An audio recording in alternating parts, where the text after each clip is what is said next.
ನಮಸ್ಕಾರ. ವೇದಿಕ್ ಹಾರ್ಮನಿಗೆ ಎಲ್ಲರಿಗೂ ಸ್ವಾಗತ. ಈ ಒಂದು ವಸ್ತುವನ್ನು ನೀವು ದುಡ್ಡಿಡುವಂಥ ಜಾಗದಲ್ಲಿ ಇಟ್ಟಾಗ ಧನವನ್ನು ಅಟ್ರ್ಯಾಕ್ಟ್ ಮಾಡುತ್ತೆ. ಹೌದು, ಇದು ಸತ್ಯವಾದಂಥ ಮಾತು. ಕೆಲವೊಂದು ವಸ್ತುಗಳಿಗೆ ದುಡ್ಡನ್ನು ಅಟ್ರ್ಯಾಕ್ಟ್ ಮಾಡುವಂಥ ಶಕ್ತಿ ಅಪಾರವಾಗಿರುತ್ತೆ. ಅದು ಯಾವ ವಸ್ತುಗಳು ಅಂತ ಕೆಲವೊಂದು ವಿಡಿಯೋಗಳಲ್ಲಿ ನಾನು ತಿಳಿಸ್ಕೊಟ್ಟಿದ್ದೆ. ಕಲ್ಲುಪ್ಪಾಗಿರಬಹುದು, ಅರಿಶಿಣ ಆಗಿರಬಹುದು, ಲಕ್ಷ್ಮೀ ವಾಸ ಇರುವಂಥ ಹಲವಾರು ವಸ್ತುಗಳನ್ನು ನಾವು ಅದು ಒಂದು ಪರ್ಟಿಕ್ಯುಲರ್ ರೀತಿಯಲ್ಲಿ ನಾವು ಎಲ್ಲಿಡಬೇಕು ಅನ್ನುವಂಥ ಒಂದು ರೀತಿಯಲ್ಲಿ ಯಾವ ರೀತಿ ನಾವು ಇಡಬೇಕು ಅನ್ನೋದನ್ನು ಕೂಡ ನಾನು ಕೆಲವೊಂದು ವಿಡಿಯೋಗಳಲ್ಲಿ ನಿಮಗೆ ತಿಳಿಸ್ಕೊಟ್ಟಿದ್ದೆ. ಅದೇ ರೀತಿ ಪಚ್ಚೆ ಕರ್ಪೂರದ ಬಗ್ಗೆ ಕೂಡ ನಾನು ಹಲವಾರು ವಿಡಿಯೋದಲ್ಲಿ ನಿಮಗೆ ತಿಳಿಸ್ಕೊಟ್ಟಿದ್ದೆ. ಏಲಕ್ಕಿಯ ಗುಣಗಳನ್ನು ಕೂಡ ನಾನು ನಿಮಗೆ ತಿಳಿಸ್ಕೊಟ್ಟಿದ್ದೆ. ಹಾಗೆ ಇವತ್ತು ನಾನು ತಿಳಿಸ್ಕೊಡ್ತಿರೋದು ಪಚ್ಚೆ ಕರ್ಪೂರ ಹಾಗೂ ಏಲಕ್ಕಿ ಒಟ್ಟಿಗೆ ನೀವು ಯಾವ ರೀತಿ ಇಡಬೇಕು ಅನ್ನುವಂಥದ್ದು. ಮೊದಲನೇದಾಗಿ ವಿಡಿಯೋಗೆ ಹೋಗುವ ಮುನ್ನ ಈ ವಿಡಿಯೋ ನಿಮ್ಮವರೆಗೂ ತಲುಪಿದ್ದಾಗಿದ್ದರೆ ಓಂ ಮಹಾಲಕ್ಷ್ಮಿಯ ನಮಃ ಅಂತ ಕಮೆಂಟ್ ಮಾಡಿ. ಎಲ್ಲರಿಗೂ ಒಳ್ಳೆಯದಾಗಲಿ. ವಿಡಿಯೋ ಎಂಡ್ವರೆಗೂ ನೋಡಿ. ಮಿಸ್ ಮಾಡಿದರೆ ಕೆಲವೊಂದು ವಿಷಯಗಳನ್ನ ಮಿಸ್ ಮಾಡ್ಕೋತೀರಾ. ಮೊದಲನೇದಾಗಿ ಈ ಒಂದು ರಿಚುವಲ್ ಮಾಡೋಕ್ಕೆ, ರಿಚುವಲ್ ಅಂತ ನಾನು ಏನಕ್ಕೆ ಹೇಳ್ತೀನಿ ಅಂದರೆ, ಇದು ಒಂದು ಪರ್ಟಿಕ್ಯುಲರ್ ಆಗಿರುವಂಥ ದಿನ ನೀವು ಮಾಡಬೇಕಾಗುತ್ತೆ. ಅಂದರೆ ಶುಕ್ರವಾರದ ದಿನ ಧನಲಕ್ಷ್ಮಿಗೆ ಪ್ರಿಯವಾದಂಥ ದಿನ ಅಂತಲೇ ಹೇಳ್ಬೋದು. ಆ ದಿನ ಬೆಳಗ್ಗೆ ನೀವು ಕ್ಲೀನಾಗಿ ಮನೆಯೆಲ್ಲ ಕ್ಲೀನ್ ಮಾಡಿ, ಮನೆ ಒರೆಸ್ಬೇಕಾದ್ರೆ ನೀರಿನಲ್ಲಿ ಕಲ್ಲುಪ್ಪು ಇಲ್ಲಾಂದರೆ ಅರಿಶಿಣದ ಪುಡಿ, ಒಂದು ಚಿಟಿಕೆಯಷ್ಟು ಅರಿಶಿಣದ ಪುಡಿಯನ್ನು ಹಾಕಿ ಮನೆಯೆಲ್ಲ ಒರೆಸಿ ನಂತರ ಈ ಒಂದು ಪ್ರೊಸೀಜರ್ನ ಮಾಡಿ. ಯಾಕೆಂದರೆ ನಮ್ಮ ಮನೆಯಲ್ಲಿರುವಂಥ ನೆಗೆಟಿವ್ ಎನರ್ಜಿಯನ್ನು ಹೊರಗಾಕಿ ನಂತರ ನಾವು ಪಾಸಿಟಿವ್ ಎನರ್ಜಿಯನ್ನು ಅಟ್ರ್ಯಾಕ್ಟ್ ಮಾಡಬೇಕಾಗುತ್ತೆ. ಇನ್ನು ಕೆಲವ್ರಿಗೆ ಡೌಟ್ ಏನಿರುತ್ತೆ, ಈ ವಸ್ತುವನ್ನು ನಾವು ಎತ್ತಿಟ್ಟು ದುಡ್ಡಿಡುವಂಥ ಜಾಗದಲ್ಲಿ ಇಟ್ಟು ಸುಮ್ಮನೆ ಕೂತ್ಕೊಂಡ್ರೆ ದುಡ್ಡು ಬರುತ್ತಾ ಅನ್ನುವಂಥದ್ದು ಖಂಡಿತ ಇಲ್ಲ. ಈ ವಸ್ತು ನಾವು ಏನಕ್ಕೆ ದುಡ್ಡಿಡುವಂಥ ಜಾಗದಲ್ಲಿ ಇಡ್ತೀವಿ ಅನ್ನೋದು ಫಸ್ಟು ತಿಳ್ಕೊಳ್ಳಿ. ಯಾಕೆಂದರೆ ಕೆಲವೊಬ್ಬರು ಮನಸ್ಸಲ್ಲಿರುತ್ತೆ ಇದನ್ನು ಇಟ್ಬಿಟ್ಟು ಸುಮ್ಮನೆ ಕೂತ್ಕೊಳ್ಳೋಣ ಅಂತ. ಇದು ಆ ರೀತಿ ಅಲ್ಲ. ನಮಗೆ ದುಡ್ಡು ಬರುವಂಥ ದಾರಿಗಳನ್ನು ಈ ಒಂದು ಪ್ರೊಸೀಜರಿಂದ, ಈ ಒಂದು ರಿಚುವಲಿಂದ ನಮಗೆ ದುಡ್ಡು ಬರುವಂಥ ದಾರಿಗಳು ಓಪನ್ ಆಗುತ್ತೆ. ಅದು ಹಲವಾರು ರೀತಿಯಲ್ಲಿರ್ಬೋದು. ಕೆಲವೊಂದು ಸರಿ ಇನ್ಕ್ರಿಮೆಂಟ್ ಆಗುವಂಥ ರೀತಿಯಲ್ಲಿರ್ಬೋದು, ಇಲ್ಲ ಎಲ್ಲಾದರೂ ಮನಿ ಬ್ಲಾಕೇಜ್ ಆಗಿ, ಅಂದರೆ ನಿಮಗೆ ದುಡ್ಡು ಬರುವಂಥದ್ದು ನಿಂತೋಗಿದ್ದು ಅದು ನಿಮಗೆ ವಾಪಸ್ ಬರುವಂಥ ರೀತಿಯಲ್ಲಿರ್ಬೋದು. ಯಾವುದಾದ್ರೂ ಒಂದು ರೀತಿಯಲ್ಲಿ ನಿಮಗೆ ಹೆಲ್ಪ್ ಆಗ್ತಾ ಬರುತ್ತೆ. ಹಾಗೆ ಅನ್ವಾಂಟೆಡ್ ಖರ್ಚು ಏನಿದೆ ಅದು ಕಡಿಮೆ ಆಗ್ತಾ ಬರುತ್ತೆ. ಅಂದರೆ ಅನ್ವಾಂಟೆಡ್ ಖರ್ಚು ಅಂದರೆ ಮನೆಯಲ್ಲಿ ಏನಾದರೂ ಒಂದು ಸಾಮಾನು ಕೆಟ್ಟೋಗುವಂಥದ್ದು, ಇಲ್ಲ ಗಾಡಿ ರಿಪೇರಿ ಆಗುವಂಥದ್ದು, ಇಲ್ಲ ಹಾಸ್ಪಿಟಲಲ್ಲಿ ಖರ್ಚಾಗುವಂಥದ್ದು, ಈ ರೀತಿ ಖರ್ಚನ್ನು ನಾವು ಅನ್ವಾಂಟೆಡ್ ಖರ್ಚು ಅಂತ ಹೇಳ್ತೀವಿ. ನಾವು ಖುಷಿಯಿಂದ ಮಾಡುವಂಥ ಖರ್ಚಲ್ಲ ಇದು. ಹಾಗಾಗಿ ಇದು ಅನ್ವಾಂಟೆಡ್ ಖರ್ಚು ಅಂತ ಹೇಳ್ತೀವಿ. ಈ ರೀತಿ ಖರ್ಚುಗಳು ಬರದೇ ಇರೋ ರೀತಿಯಲ್ಲಿ ಈ ವಸ್ತುಗಳು ಕಾಪಾಡಿಕೊಳ್ಳುತ್ತೆ. ಇದು ನಾವು ದುಡ್ಡಿಡುವಂಥ ಜಾಗದಲ್ಲಿ ಇಡುವುದರಿಂದ. ಹಾಗೆ ದುಡ್ಡು ಅರ್ನ್ ಮಾಡೋಕ್ಕೆ ಹಲವಾರು ದಾರಿ ನಮಗೆ ಓಪನ್ ಆಗುತ್ತೆ. ಇನ್ನು ನಿಮಗೆ ಮನಸ್ಸಲ್ಲಿ ನಾನು ದುಡಿಬೇಕು, ನಾನು ಬೇರೆ ರೀತಿಯಲ್ಲಿ ದುಡ್ಡು ಅರ್ನ್ ಮಾಡಬೇಕು ಅನ್ನುವಂಥ ಮನಸ್ಥಿತಿ ಬರುವಂಥ ಚಾನ್ಸಸ್ ಜಾಸ್ತಿ ಆಗುತ್ತೆ. ಇನ್ನು ಕೆಲವರು ಹೇಳ್ತಾರೆ ದುಡ್ಡೇ ಎಲ್ಲ ಅಲ್ಲ, ದುಡ್ಡೇ ಸರ್ವಸ್ವ ಅಲ್ಲ ಅಂತ ಹೇಳ್ತಾರೆ. ದುಡ್ಡಿರೋನಿಗೆ ನೆಮ್ಮದಿ ಇರಲ್ಲ, ದುಡ್ಡೊಂದಿದ್ದರೆ ಆರೋಗ್ಯ ತರೋಕ್ಕಾಗಲ್ಲ. ಹೌದು, ಇದು ಸತ್ಯದ ಮಾತಿರಬಹುದು. ಆದರೆ ಕಷ್ಟ ಅಂತ ಬಂದಾಗ ದುಡ್ಡೇ ನಮಗಾಗಿ ಬರೋದು.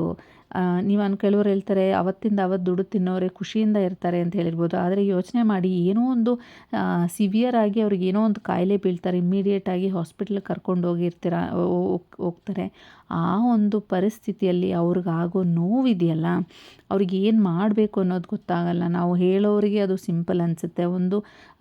ಒಂದು ಡೈಲಾಗ್ ಹೇಳೋ ರೀತಿಯಲ್ಲಿ ನಾವು ಹೇಳಿರ್ತೀವಿ, ದುಡಿದು ಅವತ್ತಿನ ತಿನ್ನೋರಿಗೆ ನೆಮ್ಮದಿಯಿಂದ ಇರ್ತಾರೆ ಅಂತ. ಅವತ್ತು ದುಡ್ದು ಅವರು ಹೊಟ್ಟೆ ತುಂಬಿಸ್ಬೋದು. ಅದಕ್ಕಿಂತ ನೋವು ತರುವಂಥದ್ದು ನಮಗೇನಾದ್ರು ಒಂದು ಹುಷಾರಿಲ್ಲದೆ ನಮ್ಮವ್ರಿಗೆ ಯಾರಿಗಾದ್ರೂ ಹುಷಾರು ತಪ್ಪಿದಾಗ ನಮಗೆ ಅವರಿಗೆ ಸರಿಯಾದ ರೀತಿಯಲ್ಲಿ ಟ್ರೀಟ್ಮೆಂಟ್ ಕೊಡದೇ ಹೋದಾಗ, ಯಾರು ನಮಗೆ ಆ ಟೈಮಲ್ಲಿ ಸಹಾಯ ಮಾಡೋಕ್ಕಿಲ್ಲದೆ ಇರುವಂಥ ಪರಿಸ್ಥಿತಿಯಲ್ಲಿ ದುಡ್ಡೇ ಎಲ್ಲ ಅನ್ನುವಂಥ ಒಂದು ಮಾತೇನಿದೆ ಅದು ನಮಗೆ ಹೊಳೆಯುತ್ತೆ. ಯಾಕಂದರೆ ಆ ಒಂದು ಟೈಮಲ್ಲಿ ನಾವು ನಿಜವಾಗ್ಲೂ ನಾವು ದುಡಿದು ಎತ್ತಿಡಬೇಕಿತ್ತು, ಇಲ್ಲ ಜಾಸ್ತಿನೇ ದುಡಿಬೇಕಿತ್ತು ಅನ್ನುವಂಥ ಒಂದು ಮೈಂಡ್ಸೆಟ್ಟು ನಮಗೆ ಆ ಟೈಮಲ್ಲಿ ಬರುತ್ತೆ. ಹಾಗೆ ಆರೋಗ್ಯ ತರದೇ ಇರ್ಬೋದು, ಆದರೆ ನಾವು ಒಬ್ಬರನ್ನ ಕಳ್ಕೊಳ್ಳೋಕ್ಕಾಗಲ್ಲ ದುಡ್ಡಿಲ್ಲ ಅಂತ ಹೇಳಿಬಿಟ್ಟು. ಇದು ಜಸ್ಟ್ ನಾನೊಂದು ಎಕ್ಸಾಂಪಲ್ ಹೇಳ್ತಿದ್ದೀನಿ. ಎಷ್ಟೋ ಜನಕ್ಕೆ ಅದು ಮೈಂಡಲ್ಲಿರುತ್ತೆ, ದುಡ್ಡು ಅರ್ನ್ ಮಾಡೋದೇ ಎಲ್ಲ ಅಲ್ಲ ಅನ್ನೋದು ಕೆಲವರು ಹೇಳ್ತಾರೆ. ಆದರೆ ದುಡ್ಡು ಇದ್ದಾಗ ಎಷ್ಟೋ ವಿಷಯಕ್ಕೆ ನಮಗೆ ಸೊಲ್ಯೂಷನ್ ಸಿಗುತ್ತೆ ಅನ್ನುವಂಥದ್ದು ಸತ್ಯ. ಹಾಗಾಗಿ ಅದನ್ನು ಯಾವ ರೀತಿ ಪ್ರೊಟೆಕ್ಟ್ ಮಾಡಬೇಕು, ಹಾಗೆ ಅದನ್ನು ಯಾವ ರೀತಿ ಅರ್ನ್ ಮಾಡಬೇಕು ಅನ್ನೋವಂಥದ್ದನ್ನೇ ಇಲ್ಲಿ ನಾವು ಹೇಳ್ಕೊಡ್ತಾ ಇರೋದು.